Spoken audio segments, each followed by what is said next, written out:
अपूर्व भव में आप सबका हृदय से स्वागत है। नमो बुद्धाय। तो अपने ज्ञान मार्ग की साधना को आगे बढ़ाएंगे और आज फिर मैं अपने अनुभव आपके साथ शेयर करूंगी।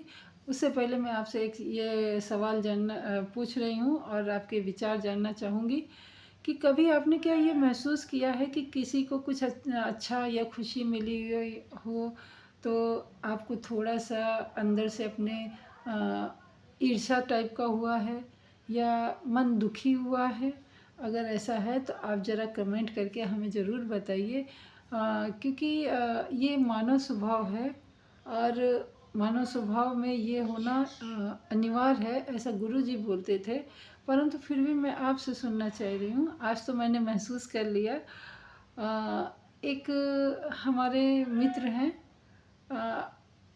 वो हमेशा मतलब हम दुखी हैं, हम दुखी हैं, हम दुखी हैं।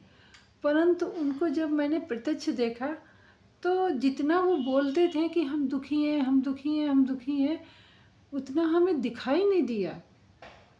हमने उल्टा पाया कि वो तो हमसे ज़्यादा ठीक ठाक है। फिर ऐसा क्यों वो बोल रहे थे कि हम दुखी हैं, हम दुखी हैं, हम दुखी हैं? तो जैसे कि हम सामने वाले को जैसा बताते हैं वैसे ही होते जाते हैं, हमारी मन स्थिति वैसी ही होती जाती है।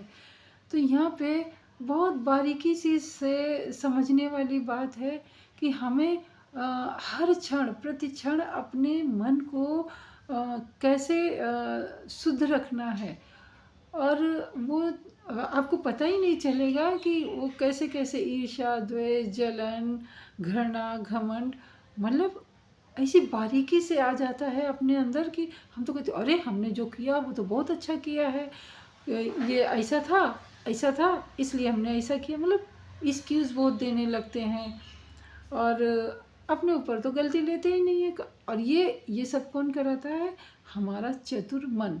जो चतुर मन है ना, इतनी अभी जैसे आपने छोटे नटखट बच्चों को देखा होगा कि माँ बाप देखते रहते हैं कि हमारा बच्चा यहाँ बैठा है और वो कैसे ऐसे निकल के और शरारतें कर देते हैं, खेल आते हैं और कहेंगे अरे हम तो यहीं थे। ठीक इसी प्रकार एक नटखट शरारती बच्चे जैसा हमारा मन है और उसके अंदर बहुत चतुराई रहती है और बहुत चपलता रहती है। तीव्रता तो बहुत ही ज़्यादा रहती है, उसका कोई अंत हिसाब नहीं ना। क्योंकि जैसे छोटे बच्चे रहते हैं उनमें एनर्जी एक्टिव बहुत रहते हैं, बस उसी तरीके से हमारा मन भी है। तो मैंने पाया कि जब वो बोल रही थी कि अरे मैं ये दुखी हूँ, दुखी हूँ, दुखी हूँ, तो नॉर्मल अरे मतलब थोड़ा सा ईश्वर से और जो भी हम लोग बोलते हैं मतलब अनित्य है बोलते हैं, ऐसा उसके लिए थोड़े मन में अच्छी भावना रख के प्रकृति से बोलते थे कि भाई इनका भी थोड़ा सा दुख हरो। परंतु जब प्रत्यक्ष रूप से देखा जाके तो मैंने कहा अरे भाई ये तो हमसे भी ज़्यादा अच्छे हैं। तो उस पल ज़रा ध्यान से सुनिएगा, उस पल मुझे सच में थोड़ी सी जलन हुई। जलन इस बात की हुई कि और गुस्सा आया, मतलब जलन, ईर्ष्या, द्वेष और गुस्से का एक जो सम्मिश्रण एक लड्डू बनता है ना, वैसा भाव मेरे मन में आया। मैंने कहा कि अरे ये तो ऐसी ही है और ऐसा बोलती है, ऐसा नहीं बोलना चाहिए। तो अगर मैं अपने मन को देखती नहीं रही होती, अपने मन को हमेशा परख रही होती, तो मैं उसी बहाव में बह जाती। अरे ये तो ऐसा झूठ बोलती है वो, और अपने मन में हजारों तरीके से अपने ही मन को हम कुंठित करते रहते। परंतु धन्यवाद बुद्ध जी का, जिन्होंने अपने मन को साधना बताया, जिन्होंने विपश्यना करना सिखाया और जिन्होंने अपने ध्यान मार्ग से जटिल से जटिल समस्याओं पे काबू पाना सिखाया। गुरु जी की तो आपने एक दो वीडियो सुनी हैं, वो भी बहुत मतलब अपने ध्यान में बहुत प्रांगण हो गए थे। तो हमने भी देखा कि मेरा मन थोड़ा जो एक सीधी दिशा है उससे हट गया है। फिर अपने मन को मैं खींच के लाई कि ये मानव स्वभाव है।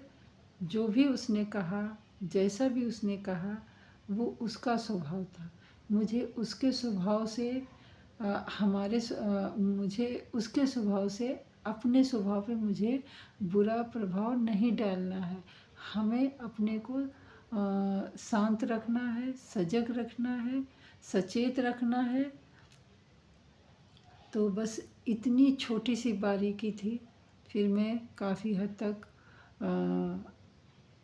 शांत हुई। और ये उसका स्वभाव था, ये उसके कर्म थे, वो जाने। मेरा कर्म है सब पे संभाव देखना, सबको एक नज़र से देखना, और अगर कुछ वो गलतियां कर रही हैं तो सुधारने की कोशिश करूँगी, और अगर नहीं तो वो उनका अपना स्वभाव है, उनका अपने विचार हैं। तो इसी प्रकार मैं कहना यही चाह रही हूँ कि आप अपने स्वभाव पर, अपने मन को वो कहाँ दौड़ रहा है, थोड़ा सा ध्यान दीजिए। और ये ध्यान तभी संभव है जब आप 10-15 मिनट की विपश्यना करेंगे। तो आशा है मैं अपनी बात कहने में सक्षम हुई हूँ, और जो मैंने कहा शायद आपको थोड़ा बहुत समझ आया हो। अगर नहीं तो प्लीज़ कमेंट करके हमें बताइए, और जो नहीं आया या मुझ में कोई कमी रह गई है तो प्लीज़ उसको भी कमेंट करके बताइए। तो मिलते हैं अगली वीडियो में, तब तक के लिए नमो बुद्धाय। मंगल हो सबका, इस सृष्टि के समस्त जीवों का मंगल हो। नमो बुद्धाय।